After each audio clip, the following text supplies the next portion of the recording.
नहीं, मैं कह रहा हूं कि ये बात आप कह रहे हैं कि ट्राइब्यूनल ही ना हो, ये आपकी मांग है, जो जैसे बाकी अदालतों में लोग जाते हैं वाद विवाद लेके इसके भी केस जाए जाएं, ठीक है।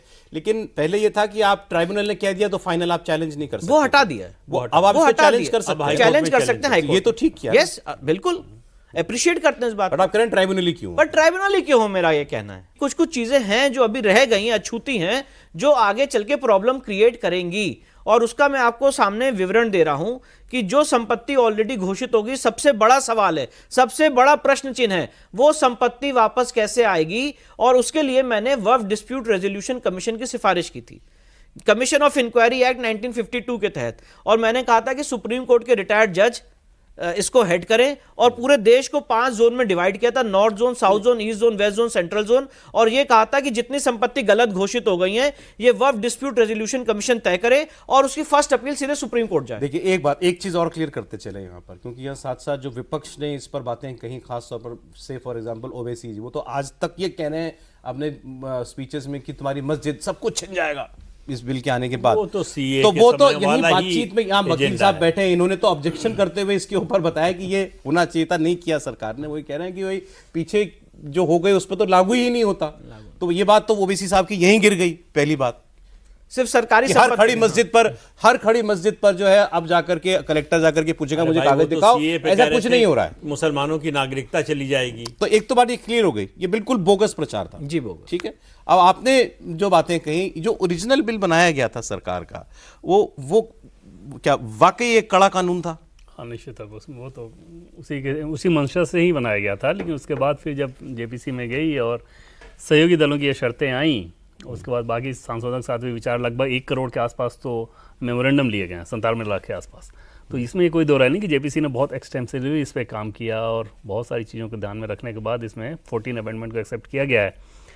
और सरकार के हिसाब से अगर आप देखें तो सौरभ, उनके पास बहुत ज़्यादा चारा था नहीं, ठीक है ना। एक तो ये सेंसिटिव इशू है ही, इसमें कोई दो राय नहीं कि चाहे गलत ही सही, अगर लोग सड़क पे उतरें, प्रदर्शन करें, हंगामा करें, कोई भी सरकार ऐसा नहीं चाहेगी कि हाँ इस तरह की वो तो जिनको उतरना है उतरेंगे, मतलब चाहेगी नहीं ना सरकार, मैं ये कह रहा हूँ। तो उसमें आप कोशिश ये करते हो कि ज़्यादा से ज़्यादा समझा सकें, अकोमोडेट कर सकें, अगर कहीं कुछ फ्लेक्सिबिलिटी लानी हो तो वो ला सकें, ताकि कम से कम कुछ कदम तो उसमें आगे बढ़ाएं। जाके जैसे कि विष्णु जी ने शुरू में कहा कि ठीक है कि बहुत ज़्यादा छलांग लगानी थी, वो ना भी लगाएं, लेकिन जो कुछ किया जा रहा है, अगर आप अभी देखें तो इस बिल को आप देखें और जितने मुस्लिम कंट्रीज़ हैं, कतर, सऊदी अरब, उन सबसे आप कंपेयर करेंगे तो आपको समझ में आएगा कि वक्फ को लेके सबसे शानदार जो कानून होना चाहिए वो इंडिया में अगर ये बन गया तो उस तरह की होगी।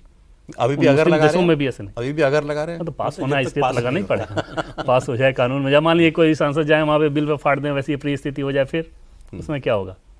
कुछ भी हो सकता है ना, क्योंकि जो एग्रेसिवनेस नज़र आ रहा है पोजीशन का, वो भी वैसे ही नज़र आ रहा है। आज भी जैसे समाजवादी पार्टी के रामगोपाल यादव जो पार्लियामेंट के बाहर बयान दे रहे थे, वो इसी दिशा में दे रहे थे। तो सब दिखाया ये जा रहा है कि सरकार ये मुसलमानों को प्रताड़ित करने की कोशिश कर रही है, जबकि हकीकत कोसों दूर है। इससे सबसे ज़्यादा फायदा मुसलमानों को होना है। मुझे तो सबसे ज़्यादा हैरानी हुई जेडीयू के लल्लन सिंह की बात सुन के। उन्होंने कहा हम मीडिया में क्यों बताएं हम क्या स्टैंड है, हमारा अपना स्टैंड हम पार्लियामेंट में बताएंगे। हाँ, बट लेकिन जब ये आया था तो कैबिनेट में, तो ललन सिंह ने बहुत खुलकर समर्थन किया था। लेकिन जैसे कि मैंने कहा कि उनको अपनी पॉलिटिक्स भी देखनी है। इसी साल बिहार में चुनाव होना है, जैसे 3 जो आगे चुनाव, महत्वपूर्ण चुनाव हैं एनडीए के लिहाज से। एक तो बिहार में एनडीए के लिहाज से, और यूपी और बंगाल की बात करें तो 2 राज्यों में तो बीजेपी को फायदा होगा, पॉलिटिकल फायदा इसका, क्योंकि बाकी दलों को आप एक्सपोज करेंगे कि देखो कैसे ये मुस्लिम अपीजमेंट करते हैं। बिहार में इसका नुकसान होगा क्योंकि आपके सहयोगी दल नुकसान की आशंका से ग्रस्त हैं। आरजेडी का आपने देखा कि किस प्रकार से उन लोगों ने प्रोटेस्ट किया, क्या क्या सारी चीज़ें की गई। तो वहाँ पर जेडीयू बहुत कॉशस है, क्योंकि जेडीयू मानती है कि मुसलमानों का एक हिस्सा, खासतौर पे पसमानदा, उनके पक्ष में वोट कर रहा है, और ये कानून उन पसमानदाओं के हक में है। लेकिन मामला परसेप्शन का जाता है ना, कि परसेप्शन क्या बन रहा है। वो परसेप्शन की भी बात नहीं है, ये पसमानदा अशरफ जो है ये कहने की बातें हैं। जैसे ही बात इस्लाम की आएगी कोई फ़र्क नहीं है। तो ये तो हम लोग डिस्कशन के लिए बोलते हैं कि 80% है पसमानदा, उनके हक के लिए है, उनको अधिकार मिलेगा, उनका वेलफेयर होगा, लेकिन वो तो मुद्दा उठाते हैं इस्लाम का, तो इसलिए उसका कोई मतलब। मेरा कहना है कि डेमोक्रेसी में सरकारें 2 तरह से काम करती हैं। एक अप्रोच होती है कन्फ्रंटेशन की, दूसरी होती है रिकन्सिलिएशन की।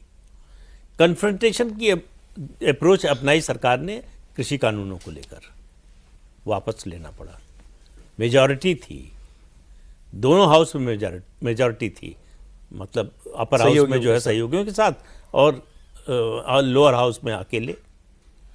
इस बिल को सरकार ने रिकंसिलिएशन का रास्ता अपनाया कि सहयोगियों को विरोध करने का मौका न मिले, क्योंकि टारगेट जो है विपक्ष का सहयोगी दल थे और मुसलमानों का भी। अभी 2 दिन पहले ईद के दिन ही धमकी दी गई कि अगर मुसलमानों का वोट चाहिए तो इस बिल का विरोध करो। तो भाई फिर उनको ये बताने में मुश्किल होगी, जो लोग विरोध कर रहे हैं, कि क्यों विरोध करें, क्या नुकसान होने जा रहा है आपका। तो सरकार ने इसलिए इसको कहिए वाटर डाउन किया या नीचे आए, या इसको जो है आपने जो शब्द इस्तेमाल किया कि दंतहीन कर दिया है, लेकिन हम जहां थे उससे आगे बढ़े हैं, इससे इनकार नहीं कर सकते। नहीं।